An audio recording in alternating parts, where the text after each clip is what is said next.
It's 5:02. Jeff Clayton, what happened to you? What are you trying to do?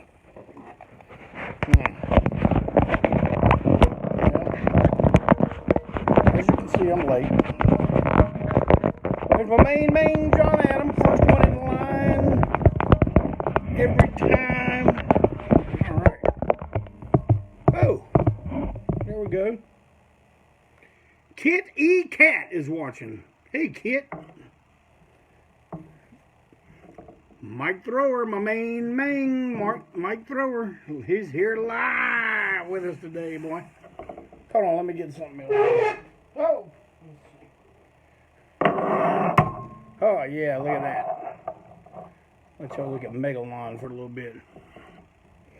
Well, I see Trusty Nathan Trusty. Martin Daniels, Kyle. All right, everybody's piling in for a little break on through today. I'm gonna let a few more of you get in here before I get rolling real good. I'm gonna ask you a question though. If things are in the planning stages, would you rather me just not bring it up yet, or just let it out when it's like actually getting ready to be reality? Someone's got to tell me something, because if so, I've got something stirring up. Nathan Trusty said, "Let it all hang out." No, Stephen, it's not the singles yet. But me and Mark Rainey did have a discussion about the singles. Now, you know, singles box, that's probably, you're probably looking at a 2022 date on that. Man, this thing's going to be shaking like crazy. Shaking all over. All right, hold on. Let me see if I can find something to put on it. I wonder.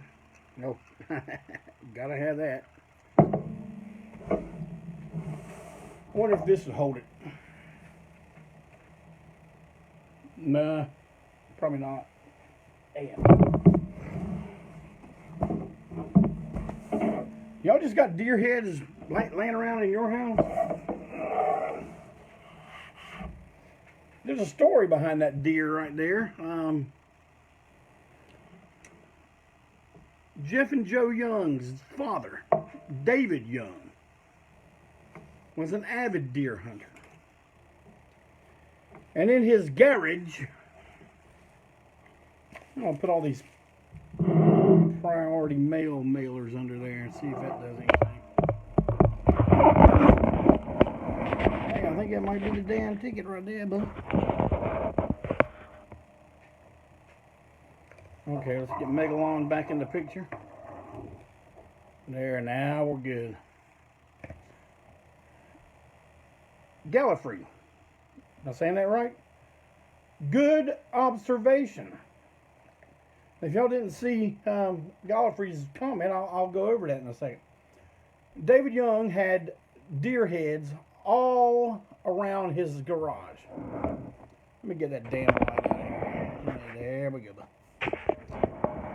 And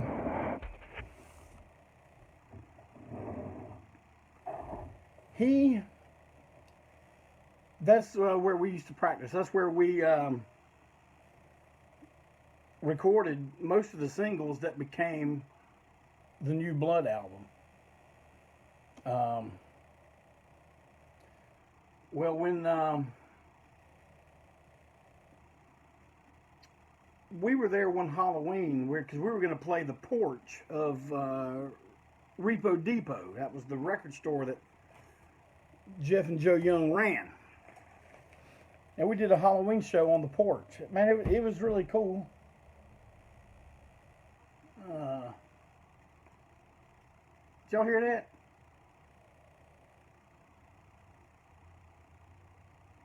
Man, that sounded like something fell across my damn roof.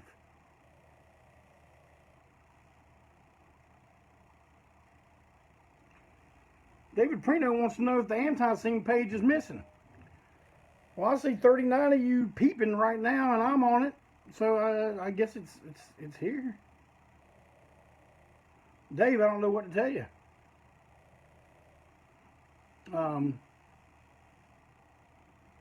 Anyway, I lost my train of thought. Okay, yeah. So we planned the Halloween show at Repo Depot, and man, it was a fun show. Playing out there on the porch, we decorated the porch up, put all kind of crazy colored lights. I blew up a scrub board right in the middle of the parking lot and threw it up while it was on fire, as up in the air as high as I could. It was quite fun. But anyway, earlier that day, Mad Brother Ward, I wrangled him up to take pictures of us in the front yard of the young residents, and I snagged 2 of the damn deer heads from the garage wall, and they are the ones that were on the cover of the New Blood album.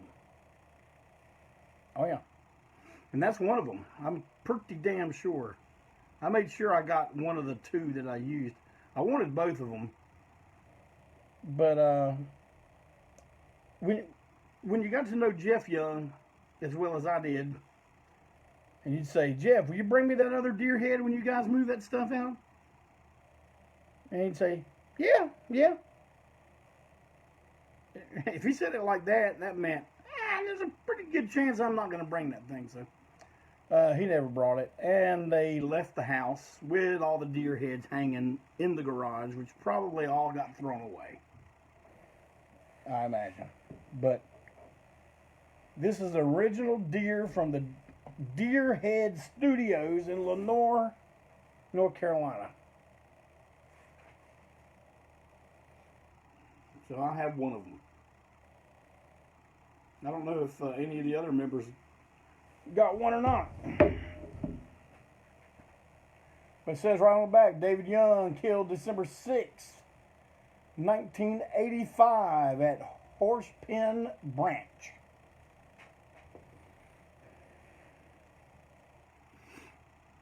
All right. Now that I've got a good bunch of you in here, does everybody got them something to drink? I'm assuming by your silence, the answer is yes. Let's hold up our drinks.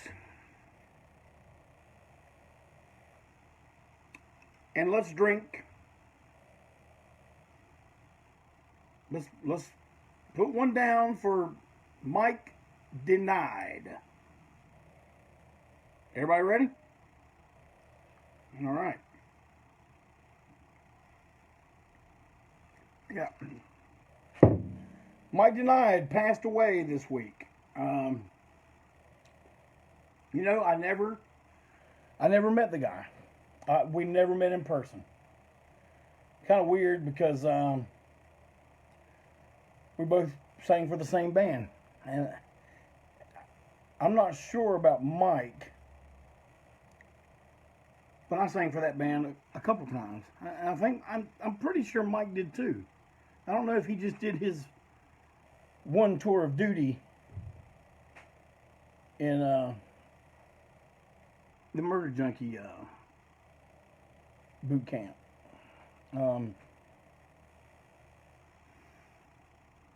I mean, I just like, you know, other than stepping in Gigi's spot and you know, being in the same band with Merle, Bill, and Dino at the time, I suppose Mike and I wouldn't have really had a whole lot in common, man. I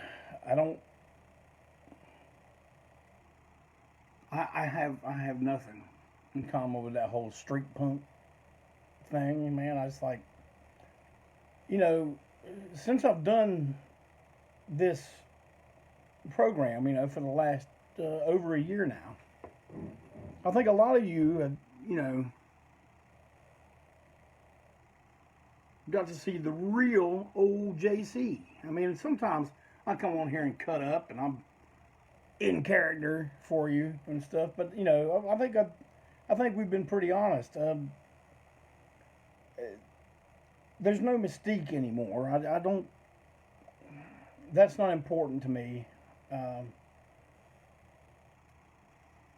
Are you really Jeff Dahl? No, I'm not Jeff Dahl. Jeff Dahl's a friend of mine, but I don't know, man. That whole, you know, some bands have a better story that has. I see Barry's listening today. I don't know if he'll acknowledge this, but you know, Barry, you know, some bands, their story has a lot of sad piano music in it. You older guys and gals know what I'm talking about, but there used to be a show on VH1 back when VH1 was music. I guess, I don't know if it's still, I haven't had VH1 in 20 years. Hey, is Jeff Dahl there? Yeah, Jeff Dahl is here. Hey, Jeff. Thanks for joining us here on Break On Through. Now let me get those words back up so I can be in real time with you guys. Love Jeff Dahl, cool dude. Jeff Dahl is a cool dude. I love Jeff Dahl too. But VH1 used to have what was that show? It's a documentary like on everybody. Anybody know what that show was called? Come on, someone's gonna help me out. I've been in the heat all day. I can't remember something about VH1. What was those shows? Behind the Music. Correct, Stefan. Correct, Dennis. Correct, Herbert. The music. You know, there was always a part in most bands' history. You know, bands that could be considered have this great story. You know, when there's a sad piano.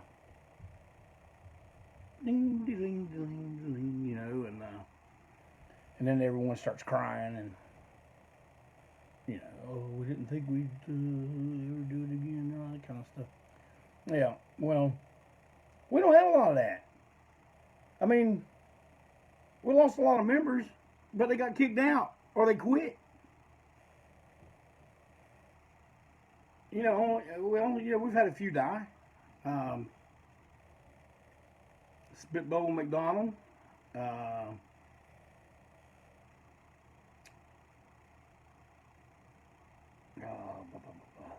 Bill Cates. Brad Keeter. And of course, Mighty Joe Young. I mean, you know, I guess those would be slow piano parts. But man, we don't have drug problems. We don't have alcohol problems. Even when we did, like I only drank where it was problematic for a short time in my life. I've talked about that before on here, and I don't know. This band is not conducive to people with drug problems because they. And I don't mean problems either. I mean usually just recreational drugs. You know, when you have to be high to play or record or anything like that, you become a liability, and that's not it's not tolerated. We might not say nothing about it, but you know.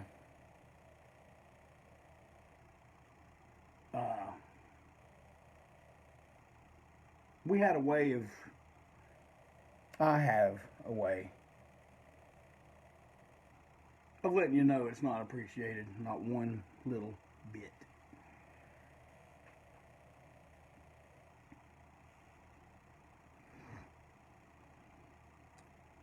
Yeah, when people start becoming a liability and they no longer contribute, it's time to go. A lot of times we reach that conclusion at the same time. I mean, I'll let people save face and quit.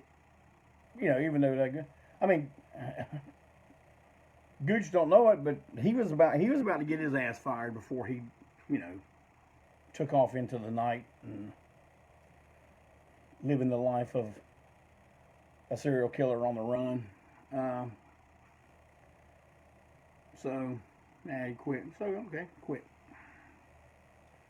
But enough about that. Someone asked about Megalon. It was a vintage one. No, it's not. This is a new one by Bondi.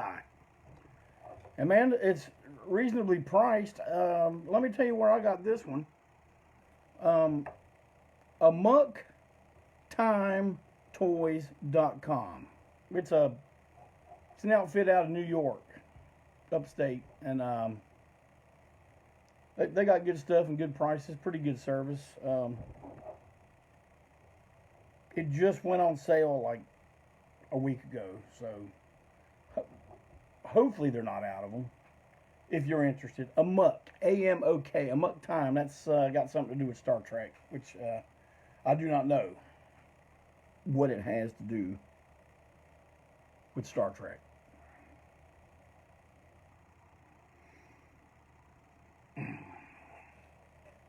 Got a new feature today. Actually, it's not a new feature. I did this once before. The package that came from came to me from California from my good friend Janus Blythe, whom I will talk about in a little bit.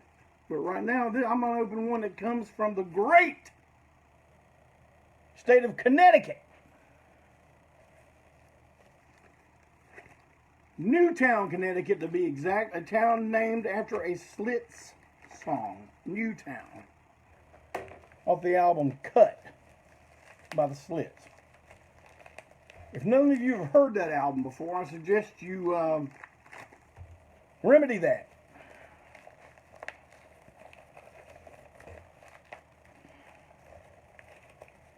See you, Daryl. You can watch later. Yes, sir, Luke. Malcolm Tent mail. You are correct. Man, Luke, you said you had a boar's head in your house. That's impressive. I like that. I don't have my scissors, so I might have to Incredible Hulk this thing here. Let's see. All right. Here's the first thing I got. The Malcolm Tent Power Duo featuring Mad Brother Ward Sonic Sauna.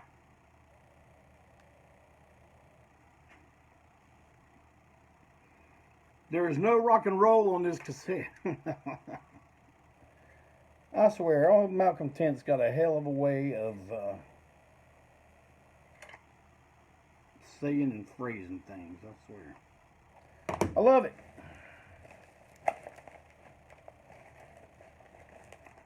I can't tell what the hell is going on here, man. It feels like it's taped on the inside, and I can't get the mother...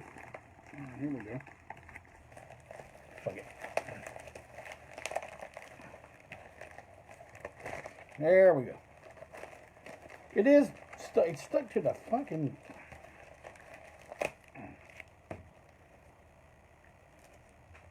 Malcolm Tent.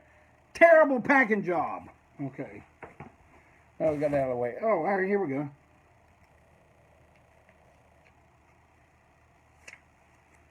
A Bloody Apostles 3-inch, I guess. Yeah. That plays. You can put that on your record player and you play that. And guess what? This is one of those things that I was telling you about, that it's in the planning stages. But I'm going to go ahead and lay it on the line. I'm going to go ahead and let the cat out of the bag. I'm going to go ahead and give you the news. See this? You see this medium right here? This hand-cut lathe? I like that. I really do. I like weird playing stuff. It is a tiny record, Sean. And you have never seen one like it. And you won't see much. TPOS specializes in these. There's a They Hate Us. There's a Bloody Apostles.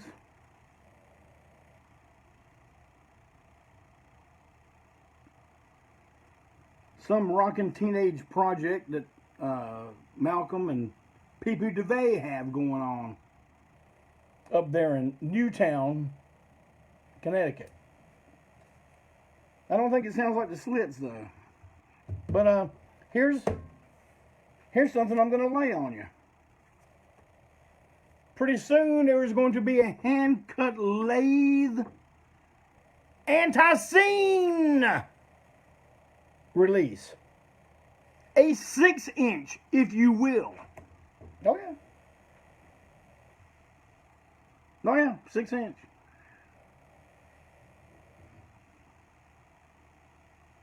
Yes sir, 6-inch. All right, Derek, yeah. There's a Mad Brother Ward record done like that. 6-inch live ANTiSEEN from, well, I actually don't know if it's live. I think it's from a rehearsal. I heard it the other day. I was just like, well, Malcolm, does it sound good? I mean, you know, see, Malcolm records everything. When he stayed here with me, he recorded my front door. So when I say Malcolm records everything, I don't mean all the way, man. Every time y'all play, he records everything. I wouldn't be surprised if he had a mic in one of those pumpkins when they blew up on the Halloween broadcast last year. But it's going to be 4 songs, 4 blistering renditions, some old, some new. And you better believe it's going to have a far out cover.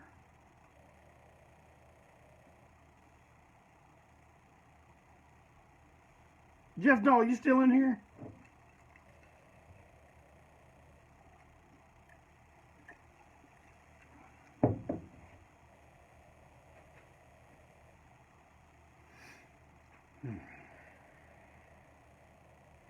Because if Jeff Dahl's, Jeff is here. Jeff Dahl, I'm going to tell about the union of Jeff Dahl and ANTiSEEN. I may have covered this before, but I'm gonna do it again. I'm gonna go back, Jack, do it again.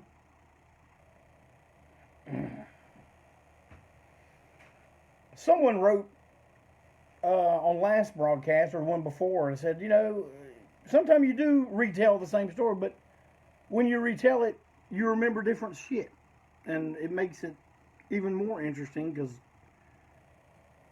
you know, we kind of get the story we know, and then we get the hidden nuances that you forgot about.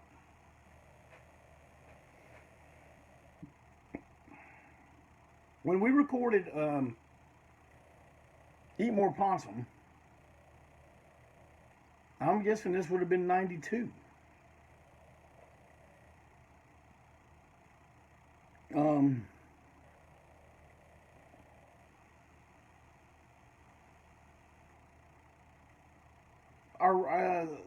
The head of the record label asked, you know, who would you like to? The job wouldn't have even really been produced. I guess it was just mixed down. Produced after the fact that after the tracking was done.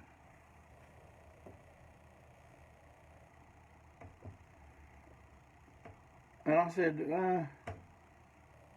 man, I'd love to have Jeff Dahl.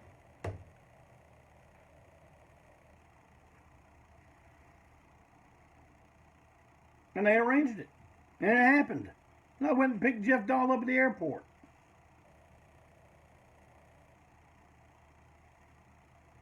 Really friendly guy. Quiet guy. Are you still quiet, Jeff Dahl? Or did you loosen up over the years?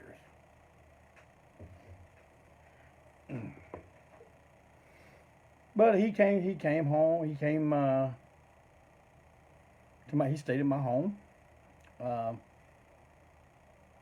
And if I remember correctly, it was around Christmas time. And I remember my wife at the time was decorating the Christmas tree, and Jeff was holding my daughter Carrie and helping her decorate the tree. Now, why am I telling you that? Because years later, when Carrie was in high school and she started discovering music on her own, I pick her up from school one day and we're riding home. I'm taking her back to her mom. And she says to me, Dad, have you ever heard of the Angry Samoans? I'm like, Carrie, the original lead singer of the Angry Samoans helped you decorate a Christmas tree. And she's like, oh. Yeah.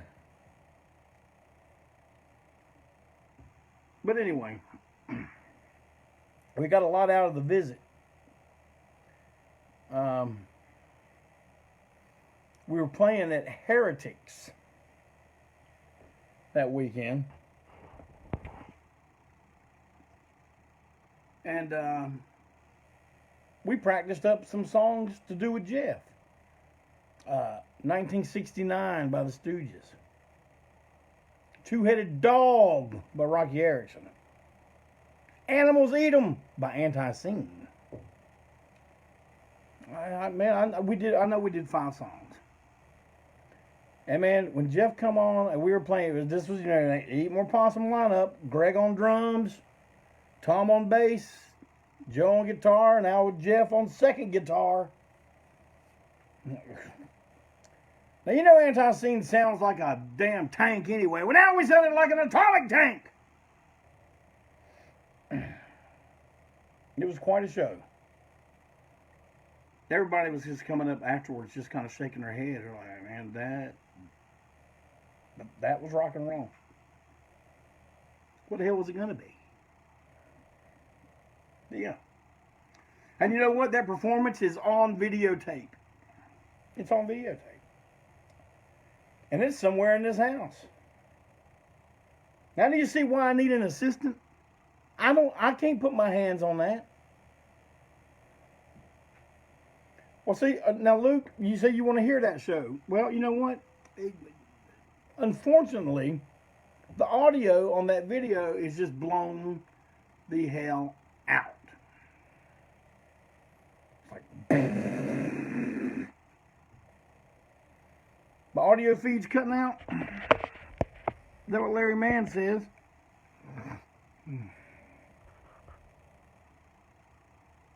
Dave Prino, did you make it in here? Jeff Dahl, the honor was all ours, my friend. A highlight in our career, a feather in our cap. I performed with Jeff Dahl again in Las Vegas at the COS Super Show. I did 18 with him.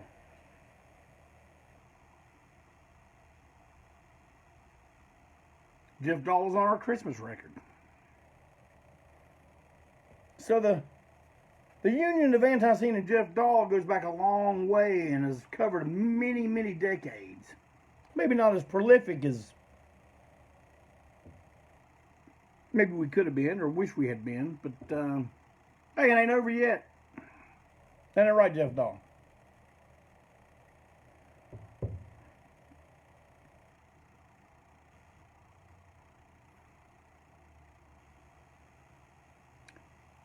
The Eat More Possum mix, though, was flawed because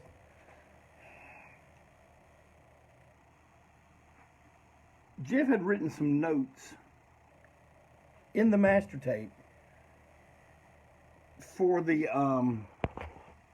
mastering lab. You see, Jeff knew what the hell he was talking about when he was talking megahertz, this, that, Buffy. I didn't know what he was talking about. He knew, and he was just saying, look, you do this, you know, on the EQ, and everything should be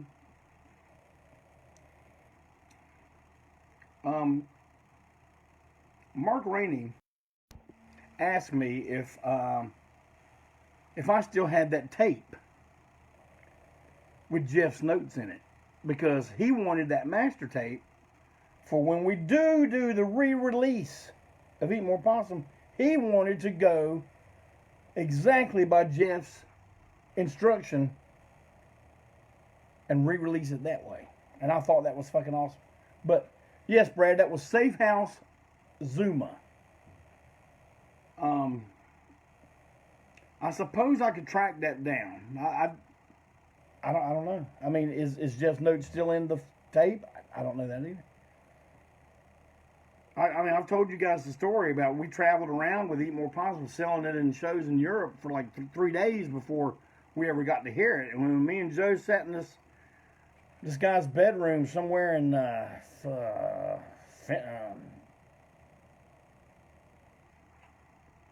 where's Aarhus? Finland? I don't remember. But, you know, we'd already done 3 shows.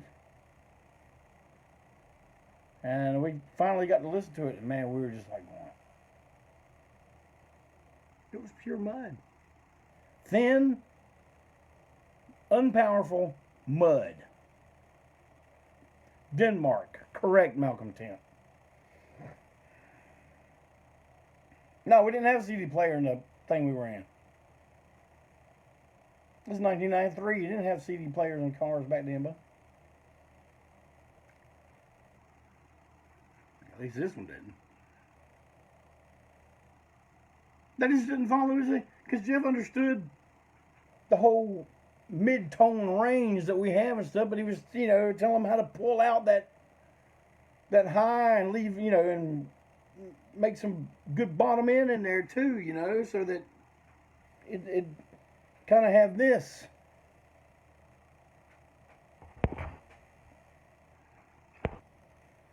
Am I still with you? Everybody still with me?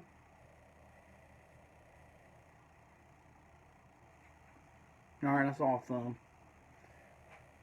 All right, but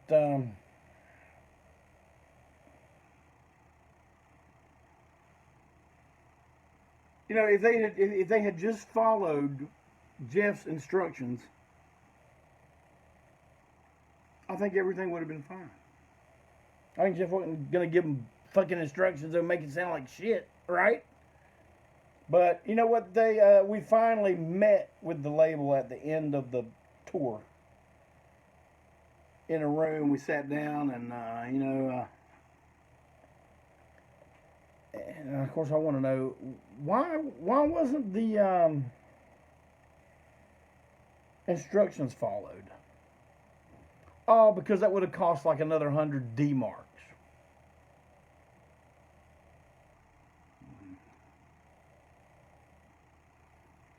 And then the guy says, "Well, you know, it really doesn't sound that good." I mean, my head just about exploded.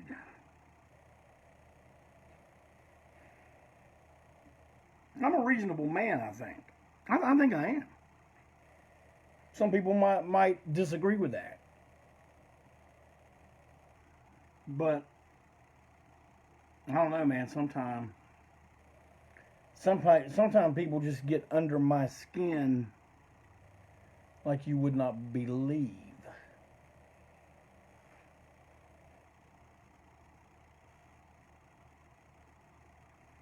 Somebody said something lengthy about it. Let me see if I can You know what kind of troubles we have whenever old JC starts messing with the damn... Okay. Who is this? Oh, fuck. This is Kelly.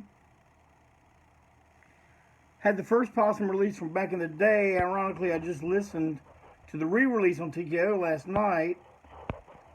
And it says see more, but it ain't letting me see no damn more. Oh, wait a minute. I think some more came up. And that makes on possum much better hearing you tell it. Okay. Alright, well, good. I mean, even the flat sound quality couldn't cover up the fact that we had a fucking killer album on our hands. I mean, simple as that. The good thing about when we do go to re-release it for its, you know, big re-release stuff, technology is as such now that maybe even a lot more can be done with it, and maybe we can get Jeff Dahl involved again. Jeff Dahl, if TKO is willing to get you involved again, are you up for that? We'll have Jeff Dahl's touch, the Jeff Dahl claw.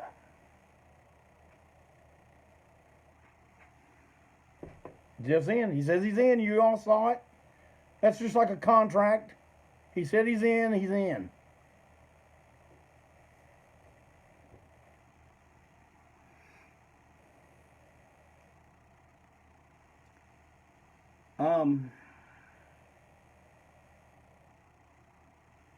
But damn, I did get some stories out. What about how about that? I came in here with nothing. If you check the website, you will now see that the Great Malpractice 7-inch is available. There's a guy named Malcolm Tent. Maybe you've heard of him. He slaps a little bass in my Rockin' Teenage combo, and he also runs a record label. He's the one that has had the great sense to put this stuff out. But I have some too. And if you like ordering from me, which I know you do, get y'all Malpractice. And if you think, well, damn, I don't want to, you know, go online and just order a Malpractice and that be it, you can get you a Carnival of Excess LP. Also, it's also on the website. And back in stock, Guyana Grape, the ANTiSEEN Rock Opera 10-inch purple vinyl. Oh yeah. Very proud of that record. We still haven't heard a lot of reviews like, you know, like we sold the shit out of it. It's the whole thing's almost out of print. But we never heard, you know, much feedback. You know, Barry and all thought maybe it was our elder or something, but you know, then we started getting some reviews, and yeah, people were digging it. I love it. It's just, you know, sometimes we will branch out and do something a little different than what we're known for, and I got the chance to cover a song I've been wanting to cover ever since the band formed by a fantastic Texas band called the Hates. And I'm really proud of that record. And I have some available to you now. I will have them at the shows at the end of the month.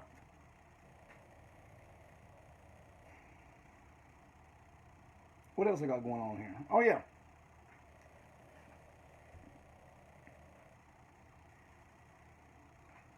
She was in The Hills Have Eyes. Her name was Ruby. Her real name's Janus Blythe. And she is a sweet little lady out in California, having a rough go of it in this heat. And she is trying to raise money, selling her autographed pictures, to get her central air fixed. She's just got a couple little window units, and ain't doing the trick in 126 degrees there, cowboy. So if there's any of you, I mean, you know, why would you not want an autographed picture of Ruby? And then she's got a lot of her other roles she did. She was in all kind of movies all through the 70s, into the 80s, and to her last one that was done in 1990. Soldier's Fortune. Dina Sodge, she told me the other day your picture's on the way. So, yeah.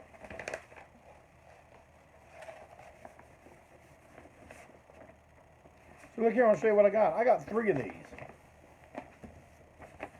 These are big. These posters are big, man. They're 27 inches across and 40 inches tall. These are like movie one sheets. But they were video. This is for that movie Soldier's Fortune. It saw a theatrical release and a video release. But that's it. I found a video on eBay the other day and I snatched that thing up, son. But it's not on DVD. It's not on streaming. Why? I don't know. But look at that poster. I mean, it's huge. Got guns in it. Pretty lady. And her autograph. Janus Blythe. Alex. That's the character she plays in the film. I am willing to give 3 people one of these posters if they would be willing to make a $100 donation into her PayPal. Just to help. Just to help. Like, I have this available, and I will give you one of these. For you being kind, you will be rewarded. You just show me the PayPal thing, and I'll mail this to you. I don't care where you are. I don't care if you're in Belgium, Germany, China. I don't care. I'll mail it to you.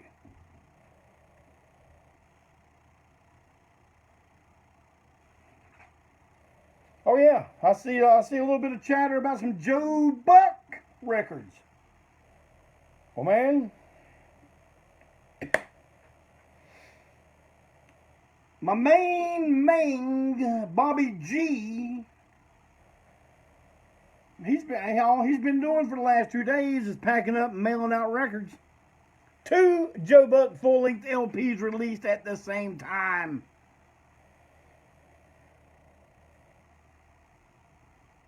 Can you dig that? Gold vinyl, silver vinyl, black vinyl, they got it all.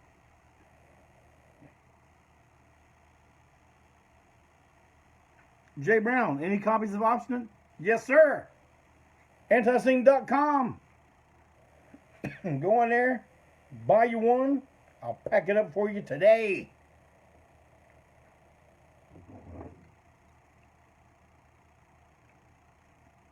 The glow-in-the-dark chainsaw shirts will be here tomorrow. I can't pack them up tomorrow, though. And I'm going to tell you guys something. I hope old JC can keep a dry eye telling you this one. But you guys know the story of my little granddaughter, Winter. And what her odds were.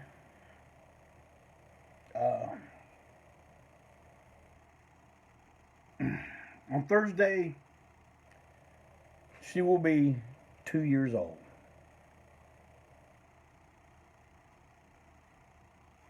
And I can promise you there's not a happier or more grateful man in the world except maybe her father about that. Thank you very much for all you guys did for her parents.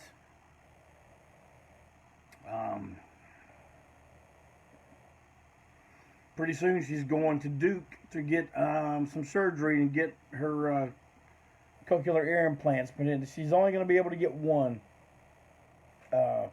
in September. And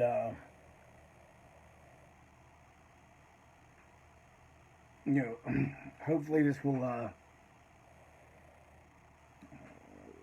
improve her quality of life. And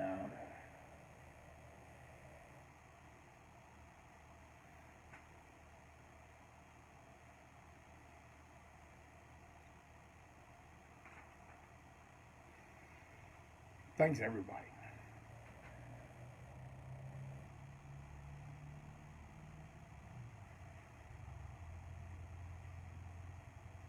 I don't consider that a down note. I consider that a high note.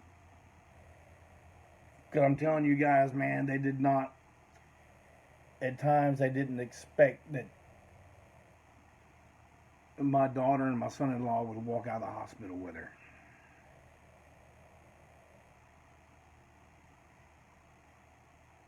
Two years old. Man, my little grandson will be back home in a couple days, and everything will be right in the world.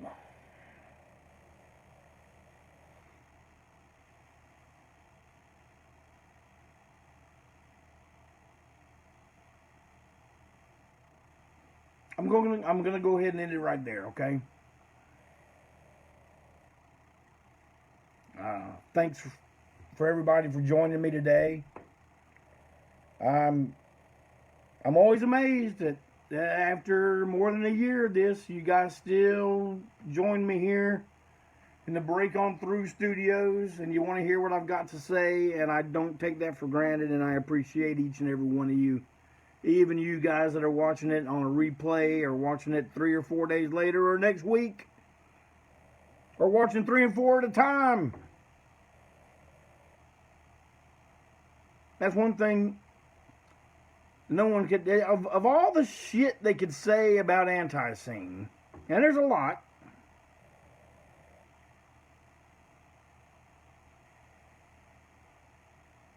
they cannot say that we do not love our audience. And we do. Yes, we do.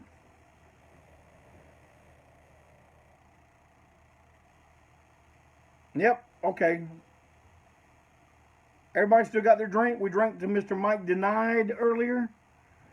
Before we go on outside, before we go on outside, get out of the house, we're going to do it one more time. We're going to hold our glasses high for Mr. Beautiful Bobby Eaton.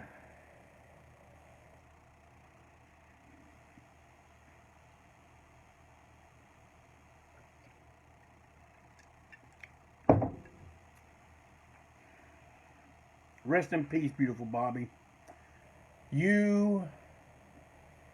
I would think it's pretty safe to say that most of the people listening to me right now, you played some part in our childhood or our teenage years, and our love of the great sport of professional wrestling.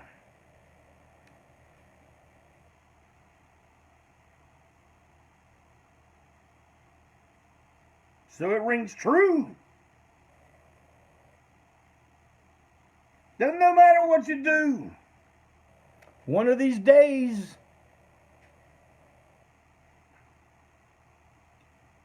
you and I are gonna have to break on through. Good night, everybody.